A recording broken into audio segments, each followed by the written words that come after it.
Admiral Kextan's four eyes widened in disbelief as the proximity alarm shrieked through the command bridge of the Imperial Dreadnought Sovereign's Wrath.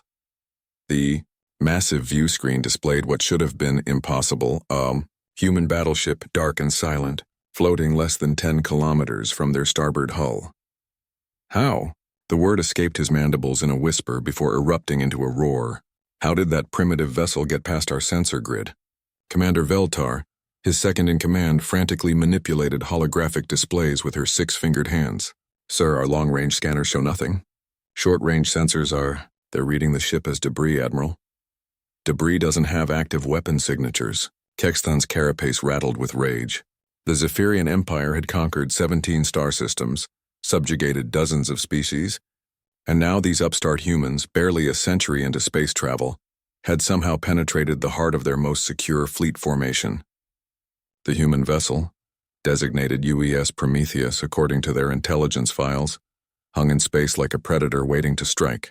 Its angular utilitarian design lacked the elegant curves of Zephyrian architecture, but there was something unsettling about its purposeful brutality. Sir, Communications Officer Thexen's voice cracked. We're receiving a transmission from the human ship.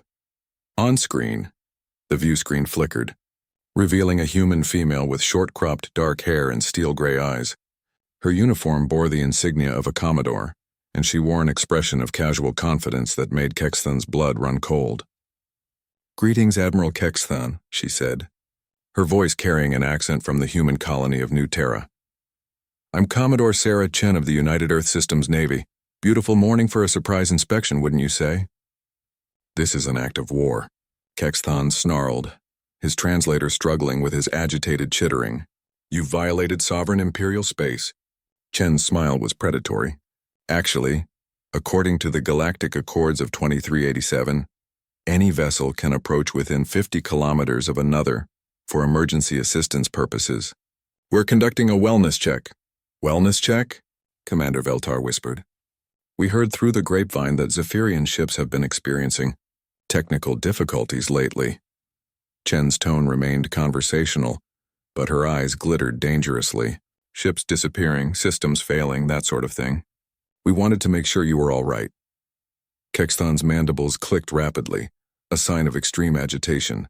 The human was referring to the mysterious losses the Empire had suffered over the past months. Ships vanishing without distress calls, colonies going dark, patrol fleets found drifting with their crews in cryogenic suspension and their memories wiped.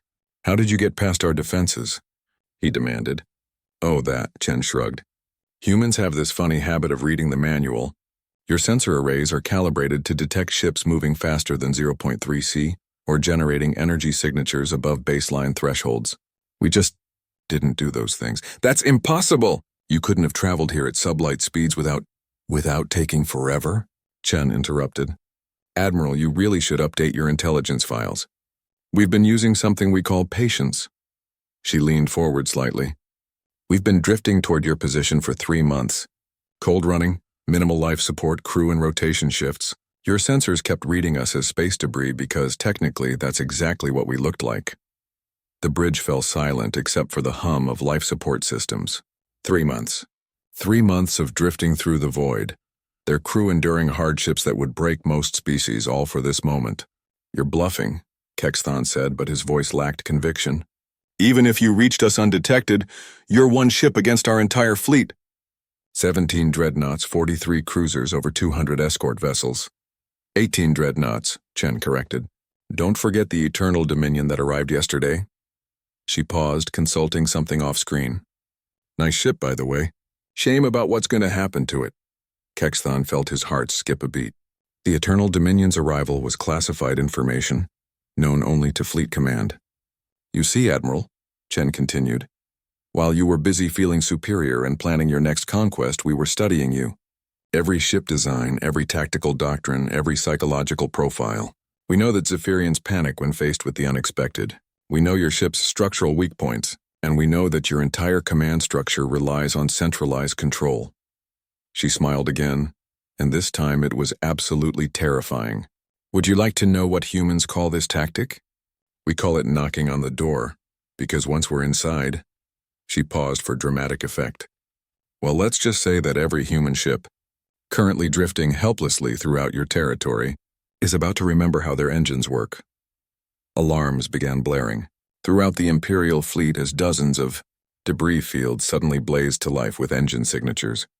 Human vessels that had been playing dead for weeks activated simultaneously, finding themselves perfectly positioned within the formations of the Empire's most critical fleets. Impossible, Veltar breathed. The coordination required, the timing. Humans have another saying, Chen said, her image beginning to fade as the Prometheus powered up its weapon systems. We don't just think outside the box. We burn the box down and use the ashes to fertilize something better. The transmission cut to black, leaving the Zephyrian command bridge in stunned silence.